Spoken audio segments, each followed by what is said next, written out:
Welcome to Trinity Radio. I'm Braxton Hunter, and along with me is Jonathan Pritchett. And today we're going to be talking in our second episode on criticisms that people have brought against. I'm continually shocked people would find anything to criticize. I'm with you, brother. But we're going to be talking about a criticism that is brought to us from three different groups: Calvinists, open theists, and atheists. Stick with us.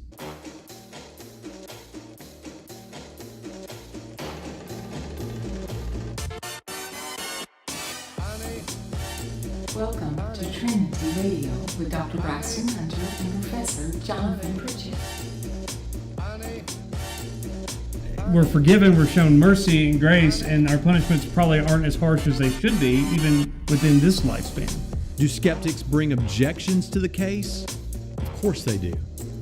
What's going on with you today? They just don't like it. They don't like it that God is just and He has every right as creator to do what He wills. God is the best explanation for the beginning of the universe. Of now y'all having to look at our faces, which for that I apologize.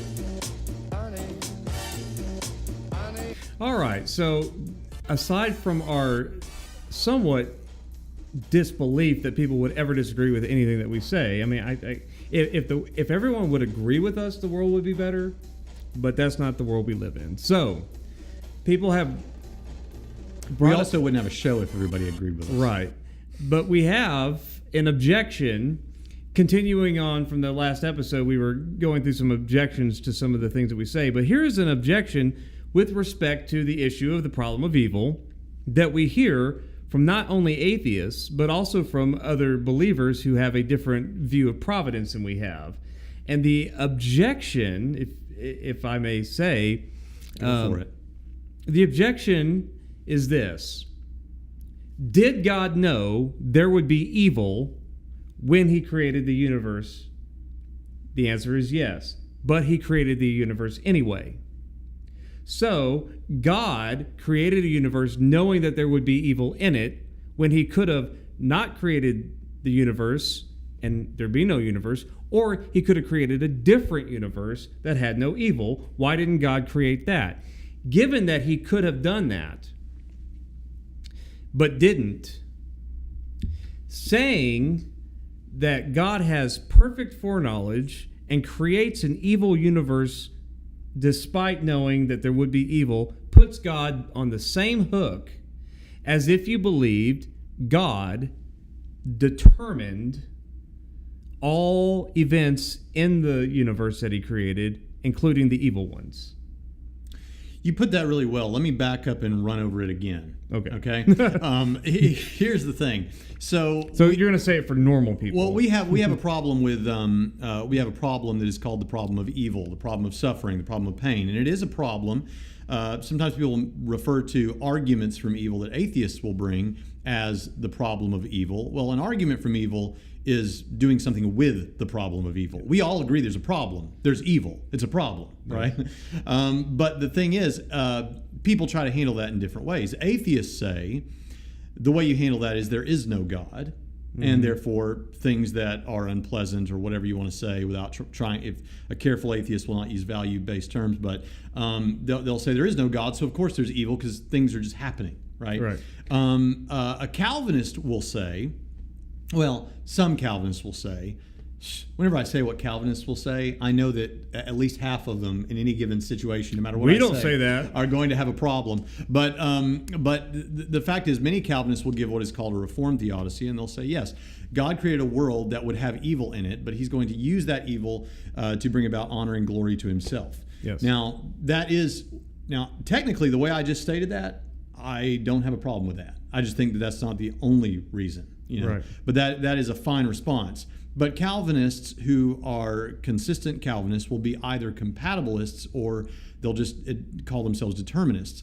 But compatibilism is determinism. I have an article on this on braxhunter.com. If you'll just go there and search Calvinism, you can read it. Or you can read the Reformed author. I wish we would have had his. We don't have his. Yes, we do. Scott Christensen, who is a Calvinist, whose book, What About Free Will? Reconciling Our Choices with God's Sovereignty. The foreword written by... Unnecessary. Go ahead. D.A. Carson, a Calvinist, who Calvinists that tell us that, I don't agree with that when you quote a Calvinist, or I don't agree with this. Yeah. Okay. D.A. Carson signs off on this, and this guy says, look, Calvinists, compatibilism is determinism. Own it. Yeah, Paul Helm does too. Yes. What I was saying was unnecessary was not your showing that book. I wrote a review of that book for New Orleans Baptist Theological Seminary. What I was saying was unnecessary was trying to square sovereignty with man's freedom. Oh, yes, that is absolutely unnecessary. Which is a category error, which we're going to get to later. Yes. I have a whole... But the thing is, Calvinists have a deterministic cosmos. We like this book. Read this book because it's straight up tells you, And honestly, there's some good devotional type stuff in that book too. There's some stuff that helped me. And read his review in the Journal of Baptist Theology and Ministry that's put out by New Orleans. I guess it was the most recent issue. I think we've talked about that issue here recently, and I have the opportunity to also say my friend Chad Meeks has a review about a book. Well, I already mentioned that in a previous podcast. It's okay. If you haven't read it by now, you can push Chad Meeks. I don't mind. Well, but I'm saying if they didn't read it from the prior podcast when I told them to read it, they need to read it now because I referenced this book and you wrote a review of it where you weren't overly critical, but you did expose the problems with it. But we also, the appreciation that thank you for saying what a lot of our Calvinist friends whom we love very much can't get their heads around on the internet, Well, it's a problem that we see that a lot of Calvinists admit to, which is that determinism on Calvinism, some form of determinism, however you want to phrase that, is true. And so doesn't that mean that somehow if man doesn't have a choice, he's not responsible, God's responsible and all that? Well, so you get this Reformed theodicy that just says, well, however you want to state that, God in some sense decrees, ordains, intends the evil, but toward, and see, they would have problems with me saying God intends it, but toward some glory and honor that he's going to receive out of it. God's painting a picture. There may be some dark corners, there may be some bright corners, but if you didn't have the dark corners, you wouldn't have the beautiful picture. Okay, so Calvinists have to handle that according to their worldview, according to their soteriology. Yes. But they would accuse, their accusation or criticism of our view is, isn't it better that God intentionally, I don't know if they like that word or not, but it's what he did. God is intentional. I hope we think God is intentional in putting the evil to happen so that he can bring about good from it, as opposed to God merely allowing there to be evil that happens and then he'll do the best he can with it. Depending on which Calvinist you read. Right? Yeah. But yes, that's right. Ultimately, what they want to get to, right, is God determined this, but man also determined it to do it himself, whatever wicked thing. Right. Therefore, man is responsible for the evil that comes from it. God's responsible for the good that comes from it. Yeah. We find problems with that, but the bottom line is that's their criticism of us is our view is better than your view because your view has God knowing there's going to be evil but creating this cosmos anyway, so his decreeing and predetermining people to do evil things is actually better than him not predetermining. At least it has a purpose that God wanted to do something with this. We would just say God takes a bad situation and brings something beautiful out of it. Yes. That he's wise enough that even if we freely do something that he wouldn't want us to do, that he doesn't will that we do, that when we do it and make a mess, he can bring something beautiful out of it. Yes. Okay. So this is how the Calvinists handle it. And if you don't like the way that we just explained that, let me give you an experiment to do, Calvinist. Because I love my Calvinist friends. I do too. I have a lot of Calvinist friends who I will talk to today before the day is over, probably at length. Right. Mm-hmm. I love them. But here's the experiment you can do if you have a problem with anything that we just said. Start a podcast. Pretend not to be a Calvinist, but then try to explain Calvinism fairly. And look at the fallout you will get from other Calvinists. Okay, so I'm just saying. Okay, this is the world that we live in. Okay, so atheists respond by saying there is no God. Calvinists respond by saying there is a God, but even the wicked things are turned to good. And even though he determined all this, he determines it with an end goal in mind, and everything is turned to his glory and honor, and all those sort of things. Because your God would be just as on the hook as our understanding of God, because your God created a world knowing there would be evil. at least our God, our understanding of God. Yes, let's break that down. Yeah. So what they will say in response, I didn't know if you wanted to go this place, but I enjoy going here, so it's fine. Yeah. This was something that came up in this book that you referenced. They'll say, look, yes, on our view, God determined it all, but on your view, he merely allows it. He's a bystander watching the sin happen when he could, or the evil or the pain or the suffering, he could stop it. And since he doesn't stop it when he could, your God is just in the same spot you think our God is in. Right. Which, frankly, is a tu quo que fallacy. Yeah. You're not responding to the charge. You're just saying you guys have the same problem we do. Yeah. But we don't have the same problem. The analogy that Christensen uses in his book, and that I've heard other Calvinists use, so I don't know if it's original to him, is to say it's kind of like your God is kind of like a police officer who's standing by watching a mugging happen and not doing anything about it. Well, okay, here's the difference. There's a relevant difference here. The police officer who stands by and watches the mugging happen and doesn't do anything about it when he could stop it is not in a position to ensure that ultimate justice is done. God, on the other hand, may allow some suffering to happen, but God is in a position to, in the end, ultimately make sure that justice is done for the abuser and for the abused. This makes for a completely different situation than a simple man who, when he allows that to take place, he has no certainty that justice is ever going to be done. And if I wanted to be fallacious and use the tu quo que fallacy myself and say, well, you have the same problem because, or your problem's worse because you determined that mugging happened and you're sitting by and watching it happen. Right, that's right. So the only reason why that mugging is taking place is because you determined for the strongest desire of the mugger to mug that person. Right. And you determine that specifically. And then you're also sitting by to allow them, and then God will do something good with it later. We're saying God didn't have anything to do with the mugging. He knew about it, but he knew what he would do in response to it without having to cause or determine that mugging to take place. God can redeem and usurp it, but he doesn't have to also, what it boils down to is God doesn't have to cause a mugger to mug and then bring something good out of it after. It's like the fireman who sets the building on fire with people in it, and then he goes in and rescues the people and put it out of the fire. Right. That's horrible in our view. But anyway, back to what the Calvinists, they have their charge is, well, your response to theodicy is, well, your God knew that there would be evil in the world he created anyway. Open theism being the same sort of, this is where they lock arms with their... Wait a minute.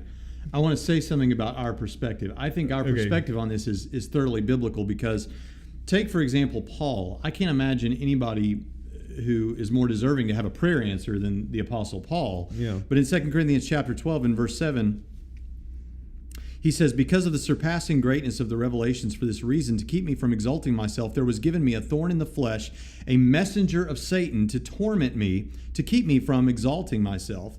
Concerning this, I implored the Lord 3 times that it might leave me, and he said to me, my grace is sufficient for you, for power is perfected in weakness. So, did God intend for Paul to, did God want some wicked, horrible thing to happen to Paul? I don't think so. I don't think God wanted sin, pain, suffering in the world at all. Yeah. But God did have a plan for it. None less than the Apostle Paul asks God 3 times to remove this, what most scholars believe this is some sort of a physical malady. Some will say, because it says messenger of Satan, that it was probably brought about by some demonic force, right? Something that, and so there's a great book on this by Clinton Arnold called The Powers of Darkness. I'd recommend that. It's talking about the demonic. But the point is, I don't think God intends these things, but he can use evil towards some end. In a fallen cosmos where there's wickedness, God may find it helpful to allow, say, some irritation, physical irritation, may have been much more than irritation, to bother and torment Paul. Whatever it was, God had a purpose in not delivering it. It also said it was a messenger of Satan, not a messenger of God. Right. So, if you're a determinist, you would. I mean, that language is. And that's often what we find out happens how God does something that sounds evil. Then we find out later, well, he allowed a demonic force to do something, or something like that. So anyway, so that you were going to go on about open theism. So we've talked about how the atheist handles this, how the Calvinist handles this, a little bit about how we've handled this. Yeah. Well, we really haven't talked about how we've handled this, but we've done that on other episodes. You go ahead and talk about the open theist. The open theism, their charge is very similar to Calvinists on this. They're kind of strange, what Dr. William Lane Craig calls strange bedfellows on this issue, because like the Calvinists, the open theist will argue that if God knows something will be future, then that negates free will because it is necessarily. It is not a contingent thing. It's necessary. If God knows it, it will happen. You can't do otherwise. It is. Yeah, Calvinists and open theists agree on that. Yeah. And so many of them. Yes, we got to qualify everything.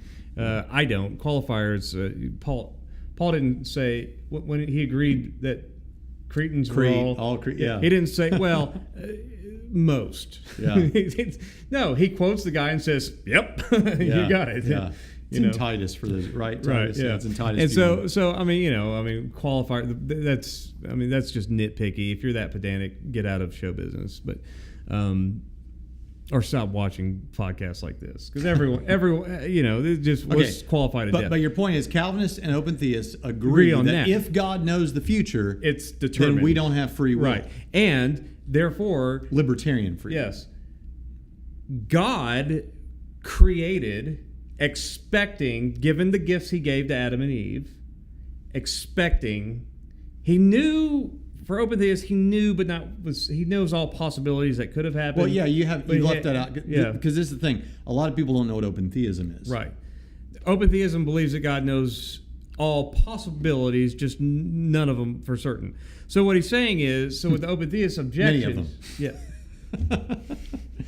No, right. Honestly, because some open theists will say he can't know because they might still say what you're saying. Yeah, that he knows all the possibilities. If they're the Greg Boyd infinite chess player model, then it's Molinism without the decree and certainty. Right. Typically in a more general sense, they'll say he doesn't know all future contingents. That is, he doesn't know every free action in the future. But he knows them as all future might counterfactuals. Yeah, might be that way. Might counterfactual. He knows possibilities as possibilities, not any one possibility that will actually become certain. Either because it can't be known, right, because the future isn't real yet, or because he chooses not to know. Yeah, he puts it aside. That's one thing I never understood, the self-limiting. But anyway, it's making a comeback. But general open theists, in general, would say God essentially rolled the dice because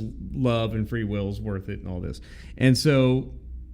this is rising in popularity. I think it's important to state that this is... Yeah. Well, I don't know if it's rising in popularity in general, but I can tell you this. As I've been on a couple of different seminary campuses this year, and I talk with young seminarians all the time, it seems like this is an increasingly attractive position for some people. And I'd like to say that one of those seminary campuses was a Southern Baptist seminary campus. That's true. So you've got open theists, Baptist folk. Or at least open to open theism. Right. Open to open theism. Yeah. But they're not out pronouncing it's the worst. But for simplification, if you've never studied theology before, you will not be it will be an overgeneralization, but it will not be false to say that open theists don't think God knows everything. Right. And so that's their way out on theodicy is like... He didn't know it was going to happen. Yeah, he knew that it could. Yeah. But it also could have gone well. Mm-hmm. And then, of course, there's Bible verses, well, I expected to yield grapes, and all I get is sour grapes. Genesis 6:6, the Lord was sorry that he made man on the earth. Right. Genesis 18:17, shall I hide from Abraham what I'm about to do? Whenever the angels come to Abraham, and then they're going to go down to Lot. Right. And he's saying, should I hide this from Abraham? Should I tell Abraham? Well, shouldn't you know? So I want to read a couple more of these because I want to give him a fair hearing here. Yeah. Genesis 22:12. Now I know that you fear God. Yeah. Right. Jeremiah 7:31, which I did not commit. This is the big one. which Yeah. I did not command, and it did not come into my mind, Yes. he says. Now, let me go ahead, since I'm on the scripture here, throw out the texts that are used against open theists a lot of the time. Psalm 139:4. You know what I am going to say even before I say it, Lord. Psalm 139:16. You saw me before I was born. Every day of my life, not every day that might be of my life, every day of my life was recorded in your book. Every moment was laid out before a single day had passed. Isaiah 40-48 repeatedly states that God knows the future before it occurs. Yes, and I think that our position on all of these texts makes the most sense out of all of them. I really think it and I does. don't get open theism and I don't get Calvinism, but I do get where they get along on this. But for theodicy, the open theist is like, yeah, I mean, they go one way. God didn't determine any of it. Mm-hmm. And sometimes actually generally surprised at how wicked his creation can be. And the Calvinists are like, nope, God determined all of it. Every last thing they would not have done it had God not given them the desire to do this, because that's how it works. You always have to work. If I was to commit a sin like punch Braxton in the face, and God determined that obtained, God has to give me the strongest desire to punch you in the face, or otherwise I might not, because on compatibilism, you act according to your strongest desire. So the only way he has to set up a causal chain that will ultimately result in your strongest desire being to punch me in the face. Which would mean he would also have to, the only way I'd ever punch Braxton in the face. Which is one good reason, by the way, I have to say this. I have to break in and say this, which is one good reason why trying to say Adam had libertarian free will and was the only one who ever did, or he and Eve, and that gets God off the hook, so to speak. Like, God's not now determining that you'll punch me in the face. That's determined by your fallen nature. Why that doesn't work. Because God's intent was to set up on Calvinism a state of affairs such that your strongest desire will be what it is that you do. Yeah. And not only that, but the only way I'd ever punch Braxton in the face is if he said something horribly nasty about my wife, which would mean I'd never do such a thing. Well, she reads my unless novels. God set up the cosmos to where right, eventually your ultimate greatest desire unchangeably is to say something completely terrible. So in which case you shouldn't punch me in the face unless it's your strongest desire, because the fact of the matter is I couldn't help it, unless an ought doesn't imply a can, which it certainly does. Yeah. But anyway, so on Calvinism or compatibilism, God makes him say ultimately, decreed from eternity past, and set up the universe to where it was determined that he couldn't do otherwise, to say something nasty about my wife, which is wicked, and then I punch him in the face, which is wicked, and this whole thing, and maybe God will also determine that we'll feel bad about what we did, and then we'll have a stronger friendship afterward, instead of us just being decent people and being horrible people all on our own and saying bad things and punching each other, and then I really hope that this isn't someone's first episode of Trinity Radio, because this is extremely complex if you've never studied this stuff. Right. Well, but if you haven't, then we have a course for that. Yes. But I mean, we've thought a lot about this. So if what we're saying sounds horrible that God would ever do such a thing, well, okay, so let's generalize the landscape here, because we're about to point out the point of this show. And one of the criticisms that came from an atheist on the YouTube channel that also comes from our Calvinist and open theist friends, many of them, okay? And that is that since the atheist agrees, that many atheists agree with the Calvinist and with the open theist, that if God knows all future events, including your choices, then you didn't really have any libertarian freedom to make real choices. It couldn't have been otherwise, because here's the thing: if it could have been otherwise, well, then God might be wrong, right? Yeah. And God can't be wrong. So if he knows all future events, and he knows that we were going to do this podcast, did we really ever have a choice to do this podcast, or wasn't it destined that we would do this podcast? Because after all, God knew we would do this podcast, and he can't be wrong. Therefore, we will end up doing this podcast, and that's all fine. Here's the leap of logic. Since God knows it, and therefore we will end up doing this podcast, we had to do this podcast. Yes. It was necessary that we do this podcast, and could not have been otherwise. Now, that is a point on which many atheists, many Calvinists, and many open theists all agree against us. Yes. And after a moment's break, we are going to respond to that charge. Before we do, we're going to kick it over to Sensei Roth, because if you don't know this, we have a Facebook page called Trinity Radio Primetime Discussion, which you should be a part of. And I'm telling you, we started this thing as of this recording 2 weeks ago and already have almost 700 people on that group, all arguing, discussing, talking about everything from tithing to the Nephilim to everything in the world. So you want to be on there, go check it out. It's a lot of fun. Also, like the YouTube channel. We're not done, by the way. It's not the end of the episode. Like the YouTube channel. But on that group, what we do is we now offer a hint as to what the topic is going to be for the next episode. So last week's topic was about... what was it about? I already forget. Oh, animal suffering primarily, and then child suffering in the problem of evil. In the problem of evil in the flood. And I posted an image of a donkey with a life jacket thing and being pulled out of a flood. And then I posted a picture from the Timeless Classic, Winnie the Pooh, and he was in a flood, and it was horrible. But most importantly of all, I read an obscure cultural reference and then modified it to include put my Pritchett. name in there. But what it had to do with was the movie it was a quote from All Dogs Go to Heaven, the 1980s classic animated film. And it was about a little girl whose dog was dying. So you had animal death. Now, here is where it gets a little bit somber. Now, I thought about whether I ought to even share this because I thought it might be disrespectful, but I'm going to share it. But it actually involves child suffering too, because the little girl who was the voice actor for that star in that film actually ended up being the victim of a horrible murder later on. And her mother, right? And her mother, yeah. And then I think her stepfather killed she and her mother, and then killed himself. And so it was a horrible situation.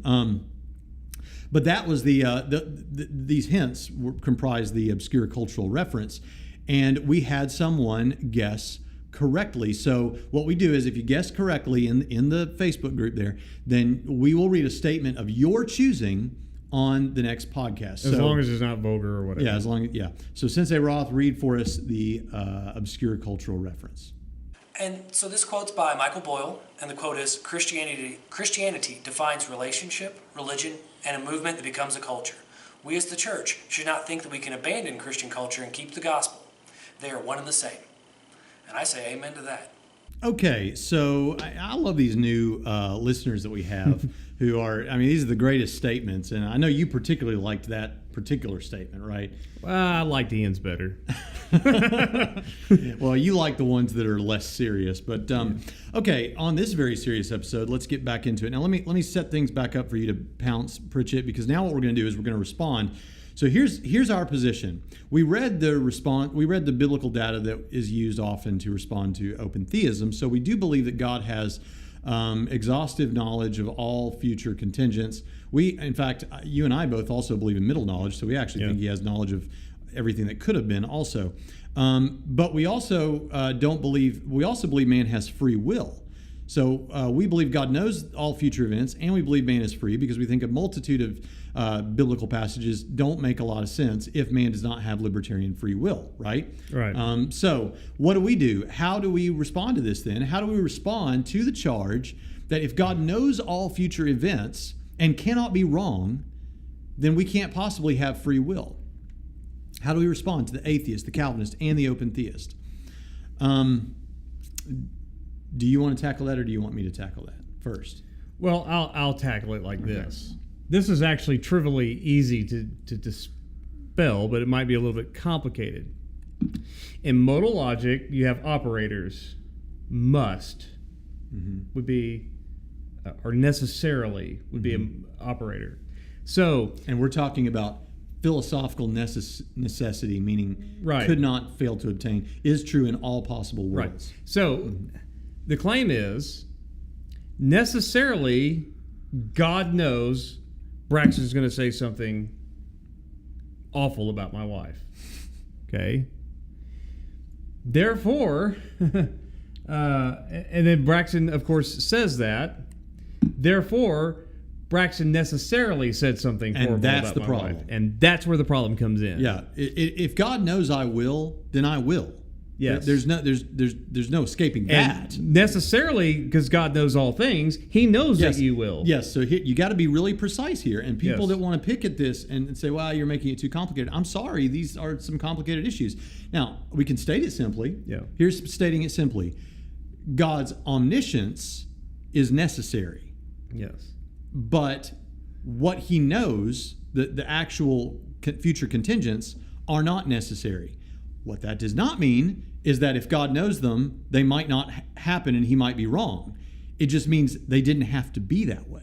Right. They could have been otherwise. Right. If they had been otherwise, then God would have known otherwise because He can't be wrong. Right. So you and I are recording a podcast right now. God necessarily knew, because He is omniscient and all-knowing and knows all future free contingents, knew that we would have this podcast and record it right now. If we had not recorded it, because it doesn't mean because He knew it that we had to, but had we done something else, that's what God would have known necessarily. Right. But it doesn't mean that us doing this right here, right now is necessary. And a really good way to remember this or to understand And it's this fallacious to say it is, because it doesn't follow that just because God necessarily knows something, that what He knows is necessary. Yeah. What He knows is contingent. And so it is a modal fallacy to say, because God necessarily knows we will record this, we're recording this necessarily. No, that doesn't follow. What it follows is God knows that we will do this, so we will do this. Because what you're saying when you say that, if you were to say that we had to do this, we must do this, you're saying, to put it in philosophical language, it was necessarily the case. And what that means is, in all possible worlds, in any way, in any possible world, this happens. Right. Which doesn't follow at all. Right. So a good way to understand what we're talking about here is there are causal things, and then there are things that do not have what philosophers refer to as causal powers. Yeah. For example, the number 2 does not have causal powers. The number 2 doesn't do anything. Right. Doesn't make anything happen. It's right. not causal. Now, God can cause all kinds of things, but God's knowledge is not causal. Right. Knowledge is not causal. That God knows something will happen doesn't make anything happen. Now, God can make things happen if He wants to, but His knowledge of what will happen is not causal, and that is the crux. I'm the crux finder. I found the crux. That is the crux of the matter. That is the place where the modal fallacy happens. That is the place where the category error occurs in saying that if God knows something, then it must obtain, as if it couldn't have been otherwise, because knowledge isn't causal. Now, to clarify this further, let me give you an example. Let's say that a genuine prophet had said that we would do this podcast today. Mm-hmm. All right, and let's just say that it's a God-inspired prophet, and he can't be wrong. Okay, well then we will do this podcast today. Right. Not because we have to, but if we freely choose not to do the podcast, then God would have known in eternity what we would have done instead, and the prophet would have prophesied, if he's God's prophet, right, differently instead. Right. Right? So a good way to look at this is what we do here is what God knows there. Right? Yes. So it's not that because he knows that there, now this has to be this way and can't be otherwise. Right. That's I don't know what more needs to be said about that. Look. And people can't get that. Restating it. Yeah, I don't either. Restating it over and over and over will not make the fallacy go away. It'll just have you compounding and being fallacious more often the more often you say it. It's fallacious, and it's not even true. I don't believe that people are going to say this, though. People are going to say, okay, so what about evil? Okay, for our view, God does not determine people to do evil. See, the atheist has an out here. The atheists who are compatibilists. Some are determinists, some atheists are compatibilists. And so your free will, strongest desires are compatible with what the laws of the universe have just hit these chemical reactions, these physical processes go into those. The universe is a closed system of cause and effect. Right, and these chemicals in your brain cause you to do whatever. Okay. The Christian does not have that out Right. because you are not an atheist. Right. So the determinism on compatibilism means that free will, defined as acting on your strongest desire, is compatible with determinism. And on theism and Christianity, it's called divine determinism because God determines that you freely do things, meaning that nobody's holding you back from doing it.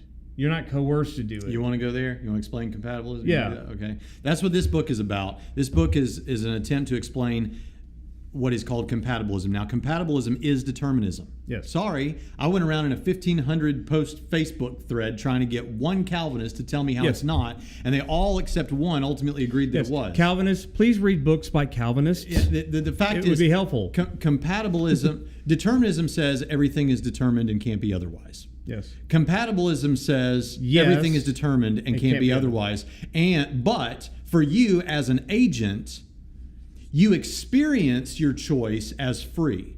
That is, when you come home, and I always use this analogy, you come home and there's chocolate cake over here and there's a treadmill over here, that whichever one you most want is the one you will do, and there's no getting around it.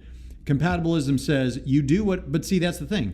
The compatibilist says you get to do whatever you want, so you're free, right? What more do you want? You're free. You can get on the treadmill or you can eat the chocolate cake. Whatever you do, that's what you wanted to do. However, for the compatibilist, what you wanted to do, you had no control over. Right. You get to do what you want, but you can't want what you want. Right. And God determines what you And want. God determines what you want. Because God has determined that you freely, say, eat the chocolate cake, or rape a woman, or murder a child.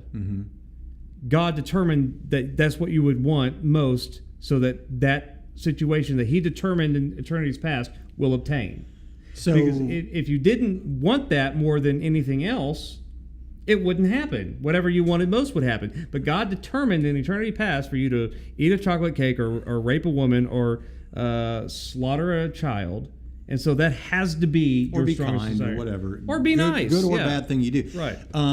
I've got a couple of other analogies that, since we're in these compatibilistic waters, I might as well share because I like them and I came up with them. And if anybody else claims that they're theirs, they're lying. They got them from me. Yes. Actually, one of them I came up with independently, and then I found where somebody else did use something similar. Right. But my one that I've never seen anybody else use is the old Jedi mind trick from Star Wars. You know, so Obi-Wan Kenobi, for those of you who are Star Wars fans, there's this thing called the Jedi mind trick where you act on someone's will such that they do whatever you want, right? So Obi-Wan Kenobi comes up to the stormtroopers. Stormtroopers are looking for the droids, and Obi-Wan Kenobi says, "These aren't the droids you're looking for." And stormtroopers say, "These aren't the droids we're looking Right. for." And he says, "Move along." And they say, "Move along, move along." Now, were the stormtroopers free to do what they wanted in that situation? Yes. Yes. On compatibilism. Yes. They're free because whatever they did to say move along, to give up the interrogation. That's what they wanted to do. That's what they wanted to do. You say, yeah, but they only wanted to do that because they were acted upon by the old Jedi mind trick. Exactly. Yes. And this is why compatibilism is determinism, but they say you're free in the sense that you're doing what you want. Another example, and this is the one that I came up with and then I saw where somebody used something similar, is like a love potion. So let's say that Michelle and Tom work in the same offices. And Tom is in love with Michelle. He is crazy about Michelle. He wants to marry Michelle. He can't get Michelle off of his mind. But Michelle doesn't know Tom exists. I mean, she knows he exists, but she doesn't want anything to do with him. So he goes and he cracks this love potion. And he comes and he puts it in her coffee one morning, and he knows that if he is the first person that she sees when she drinks that coffee, she will fall madly in love with him. So he gets the love potion, puts it in the coffee, she drinks it, he's there, and it works. Praise God, it works. And she comes over and she starts running her fingers through his hair, and they fall in love and they get married and they have 1,000 kids. All right, that's okay. The question is, was Michelle free when she chose to go over and run her fingers through his hair and fall in love with him? Yes, on compatibilism, they call that freedom because she was doing what she wanted. Right. For the rest of her life, she was doing what she wanted. The problem is her wants were acted upon. Now, the subtle distinction that needs to be made so that people don't claw my eyes out in the comment stream is that it's not as though you're out here and then suddenly God acts upon you, because people get confused and think I'm talking about irresistible grace here. Yeah. I'm not. That's related, but that's not what I'm saying. I'm saying all actions, everything you ever do, is determined by a causal chain that goes back to God, and you only are ever going to do what you most want to do, and what you most want to do was determined. Now, some Calvinists would say that. Other Calvinists would say, God is intimately involved in every single instance of that. Yeah, it's like it's not just a domino chain. It's Yeah. God making every little, playing with his action figure, so to speak. But if they want to hold on to that secondary causes terminology, Yeah. Now, but here's what they're going to say. Okay, forget the Holocaust. Forget the rape you brought up, Professor Pritchett. Forget the killing the little child. What about the cross? Wasn't it decided that Jesus would be killed on the cross, the most evil in the history of the world, evil event in the history of the world? Didn't God? It wasn't that. Acts 2:23, Acts 4:27-28. God purposed at least that one evil thing, right? That he wanted it to happen. So why can't he do that with all evil things so that he could do good things, just like Genesis 50:20, story of Joseph? Now, here's how I respond to this. Okay? You go to Acts 2:23. Though he was delivered up according to God's determined plan and foreknowledge, you use lawless people to nail him to a cross and kill him. Okay? He was delivered up. God had a predetermined plan and foreknowledge. This isn't God intimately knowing, foreknew. We can't haggle over what foreknowledge is here. It's now. So, I'll tell you, I agree exactly with this verse. And I always predetermine my Calvinists to bring up this verse in accordance with my plan and foreknowledge to say, you fell into my trap, right? they always fall into your trap. Right. And so I'm going to nail you with this and expose compatibilism because you don't have it here, right? So every time they bring up this verse, they fall into I have a predetermined plan, and I have foreknowledge that inevitably Calvinists will bring up this verse. But look who it says. You used the lawless people to nail him to the cross and to kill him. Okay. So God had determined, in accordance with his foreknowledge, that Jesus would die for the sins of the world, and these are the people who did it. Okay? What it doesn't say is that God determined those lawless people to do it and they couldn't do otherwise. It's not what that verse says. Right. Okay? The problem that many Calvinists make is another fallacy. It's called the equivocation fallacy. That for some reason, if God becomes the subject and predetermines something, that means determinism is true. Or if he just determines to do something. Yeah. Right. But an adverb or a participle or a verb is not a philosophical concept. Right. It's And not so- determinism qua determinism. Right. And so I tell people all the time, I can predetermine things. God can perfectly predetermine things with his perfect foreknowledge. I can imperfectly predetermine things with my imperfect foreknowledge. Doesn't make determinism true. Why think that it does if God is the subject? Now, Acts 2:27-28. For in fact, in this city, both Herod and Pontius Pilate and the Gentiles and the people of Israel assembled together against your holy servant, whom you anointed to do whatever your hand and your plan predestined, right? There's that word, to take place. Okay? Well, they did what God predestined to take place. What did God predestine to take place? The crucifixion so that Christ could die for all the people. Who were the people who did it? Herod, Pilate, the Gentiles, the people of Israel. Does this require that God make them want to do that? Or did God know that they would want to do that and God usurped their wanting?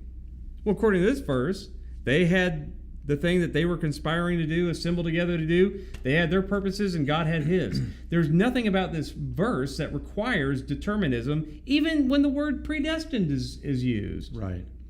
Because God can predestine all sorts of things. Amen. And it doesn't require determinism.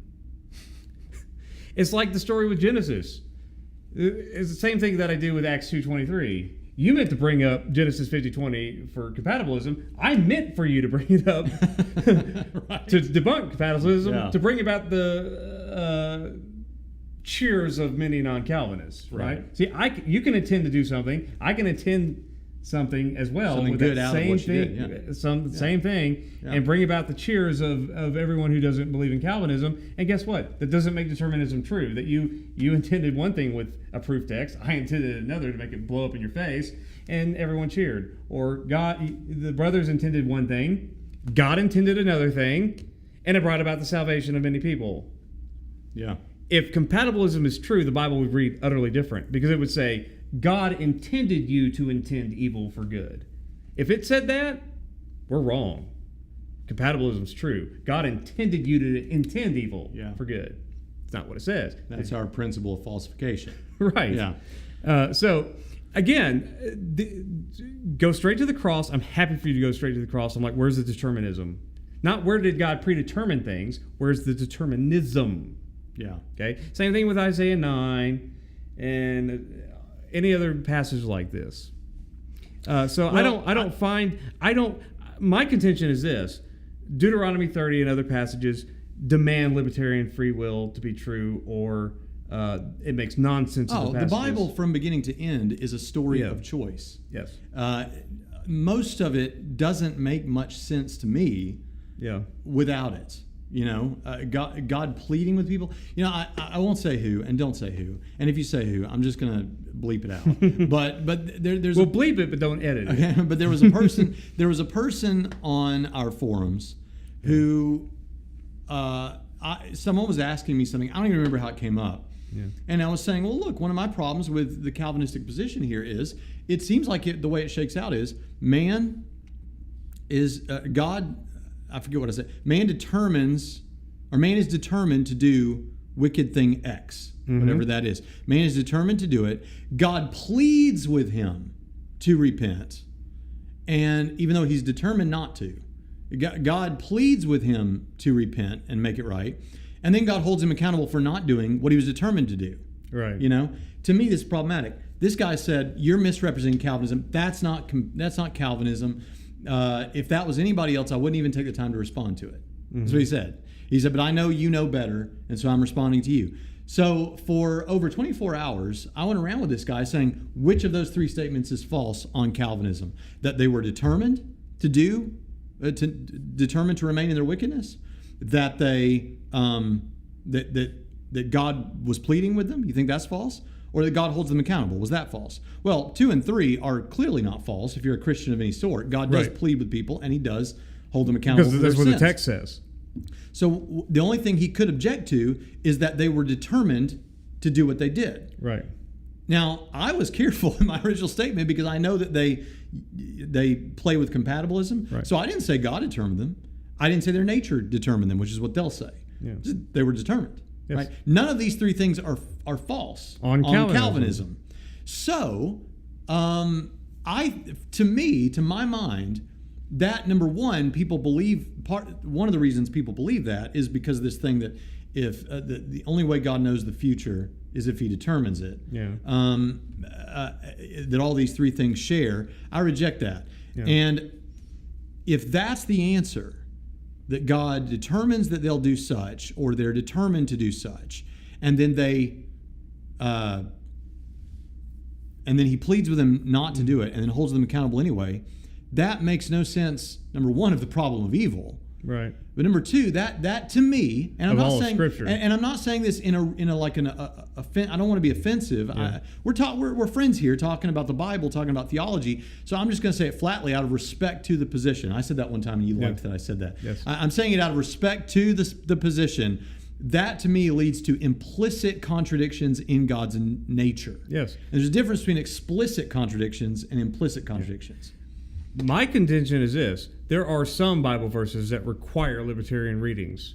There are no Bible verses that require compatibilist readings. Now, while we're on this, and we need to close this down, yes. but while we're on it, because we We really do try not to get into the whole soteriology debate. Except it'll up all our the time. views. Yeah, I mean, I know that when I put on the video and on the audio that we're going to be talking about, does God knowing the future determine the future or something like that? Or we put open theists and atheists and Calvinists, oh my, which would be great clickbait. The point is, this subject will incite views and listens. and our ratings will go up. But and that will.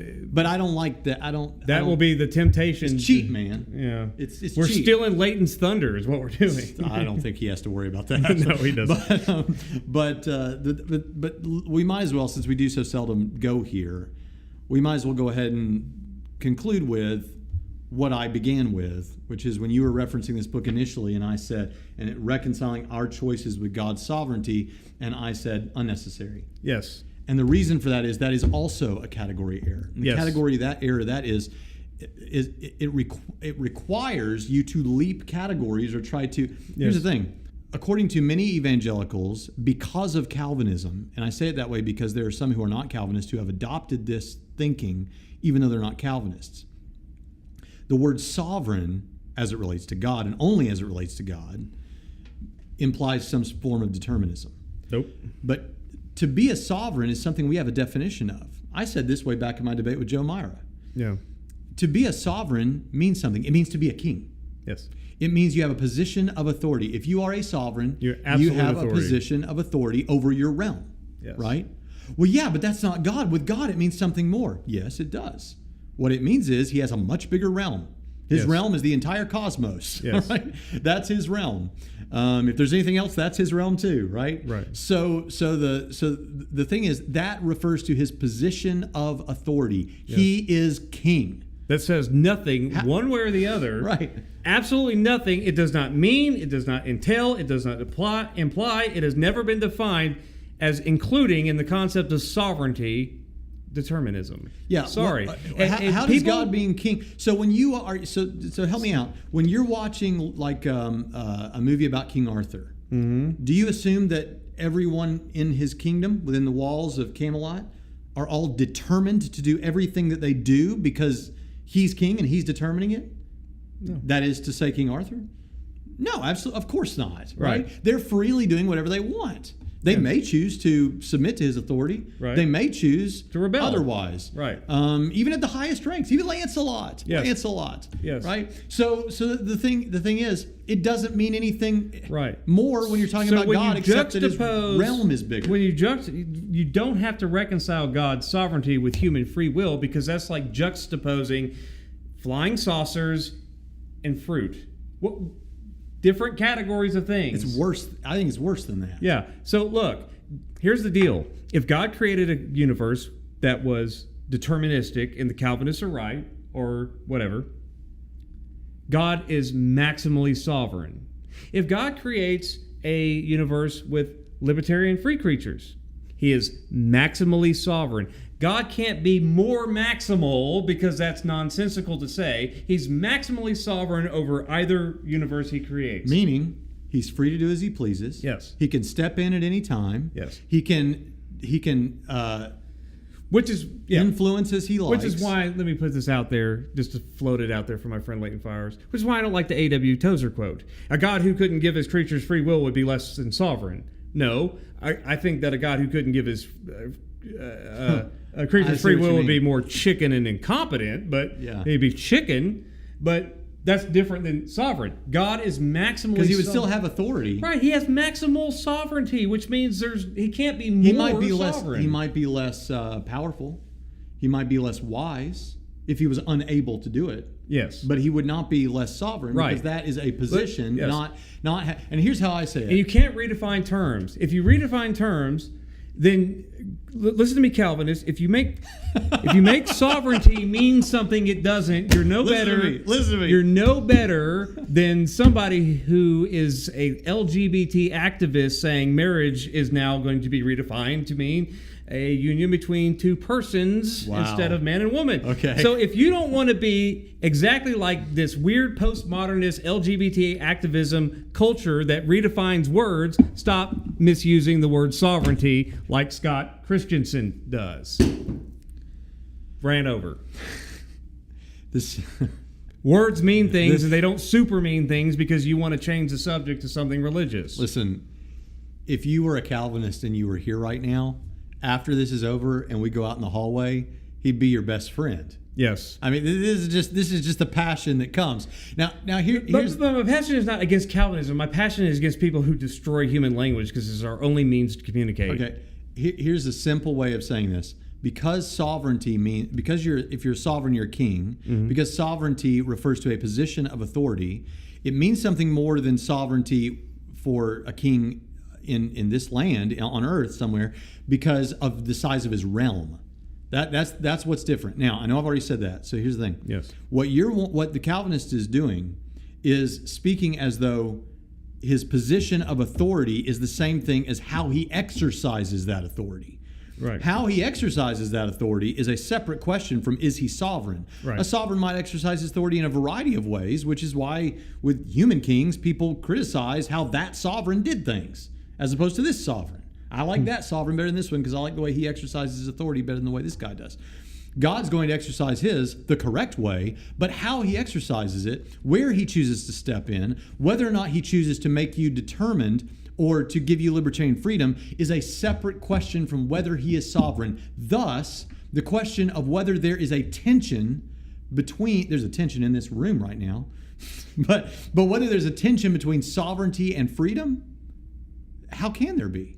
Those are different categories. Right. The question is determinism or free will or libertarianism. That is the only proper way. Determinism or libertarianism. And I've gone around and around. I remember. Do you remember several months ago? We went around and around and around and around and around for 3 days with this one guy who was supposed to be the champion of this subject that was brought in just to take us down. I'm dramatizing this. And then when we asked him, what is the difference between soft determinism and hard determinism? Forget the free will, you do what you want, compatibilist understanding. That's one horn. We're not talking about, which has a whole set of problems, biblically, theologically, philosophically, it's nonsense. But let's set that aside. On the divine determinism side, because you can't punt to atheism, right? You can't just punt to the universe and natural laws of physics is why you choose what you want. On the determinism side, what's the difference between the determinism of hard determinism and the determinism of soft determinism that is compatible with free will? And he's like, well, yeah, if you're going to ask that question, then nothing. Yeah. That's what he said. There's no difference. We would like for you to come to Trinity College of the Bible and Theological Seminary and learn from Calvinist textbooks, Arminian textbooks, traditionalist textbooks. Learn from Calvinist professors. Learn from Calvinist and non-Calvinist professors. Learn from... no open theists. We don't have any open theists. No, we don't. At least if they are, they're not open about it. No, but we have no I open don't theists. Consign them to the dustbin of despair or otherwise hell. Well, I mean, you're a heretic. I know. So, I mean, I don't mind bringing in an open theist to lecture at our school.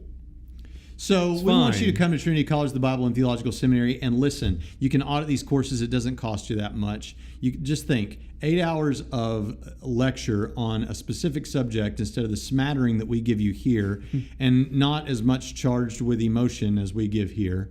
Well, if you take Pritchett's courses, they might. Yes, if we come up against words.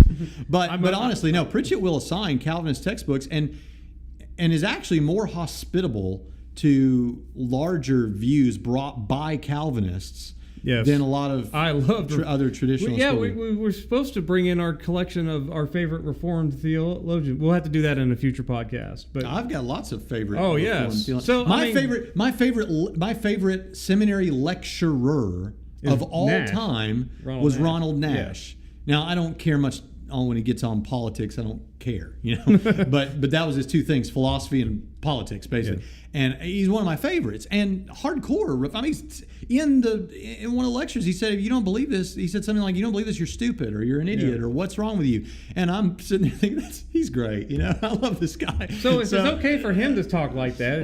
He's Nash, wrong, and I'm certainly not. Yeah, I like Nash. I put you up against Ronald Nash. Yeah, I like that. My favorite surprise, I don't agree with everything he says, but my favorite. I'm still waiting for a systematic theologian to write a better systematic theology than dogmatics theology by William G.T. Shedd, who is of course, I'm just what irritates me. classic. Look, He's better than we've all the gone- other Reformed systematic theologies. He's better than all the non-Reformed. He's my favorite. We've gone for over an hour, and we need to wrap it up. And we're in the now Trinity. we're trying to suck up for all the flame No, throwing we I did. mean, this is what irritates me, though. This is what irritates me. If you're still here, listen to me talk. This is what irritates me, is that there are guys out there with podcasts that are so much more pious than us. Yes. This is why, I want us to be kind of loopy and talk, because here's the thing. I respect the truth of God's word and love God as much as especially as much as those guys that I'm thinking of. Yes. The thing about it is they'll hear a podcast like this and they'll go, write articles about how we're heretics and get all mad and red in the face. You and worship your all this idol stuff. of free will. I mean, they're saying that William Lane Craig is a heretic. Right now, they're saying on everywhere, on Facebook, that William Lane Craig is a heretic because they cut and pasted sections of his speeches to make it sound like, he doesn't affirm Christianity or something? It's the most ridiculous thing I've ever heard. It's like everybody's a heretic now. I'm sorry, I don't have time for you. Yeah. I don't have time for you. But yet I can listen to them going on about that and still kind of like what their show, Yeah. and joke about it afterwards. And it all goes back to that faux piety that you talk about so much. Two things I do not like at all from evangelical Christians. I don't like fake piety and this phony indignant on God's behalf, and I don't like sanctimonious blather. And no offense, there's two types of people that you get a lot of sanctimonious blather and pseudo-piety from. Non-Calvinist fundamentalist types and Calvinists. So we just throw all them in a room. And Both of which we have listening to this show, and we love them. Yes, we've got to add the disclaimer. But I'm sorry. Well, it's not just a disclaimer. It's true. This whole getting indignant on, how dare you talk about your free will, your almighty free will, where you stand in God's face and say, boast of your own salvation. It's like I said on Who our does thing. that? Yeah. The same number of free will people who boast in God's face that they chose God by their own free That's will called without any teeing power. you up. Yeah. Is the exact same number of Calvinists who say God chose me in eternity past because I'm way more awesome than the people he consigned to the flames of hell. God chose me because he loved me, and I'm so awesome. And the point is, nobody says that. Yeah, no Calvinist says that. No non-Calvinist says that. So if you could stop... Easy now. If you stop shouting stupid straw man things at each other, this conversation would be so much better. But be nice. I'm trying to find out if you're having a heart nice attack. And be respectful of words. Trinitysem.edu to learn formally. BraxtonHunter.com to learn informally. Please like, comment, and subscribe to the YouTube channel. You can find it at youtube.com/BraxtonHunter.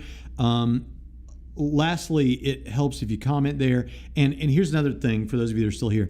If you go to the iTunes page where our audio podcast shows up, and give us a review and 5 stars. I'm not going to tell you what to review us, but you'll give us 5 stars. And and give us a nice review, because we don't have hardly any, because people get this in so many different places.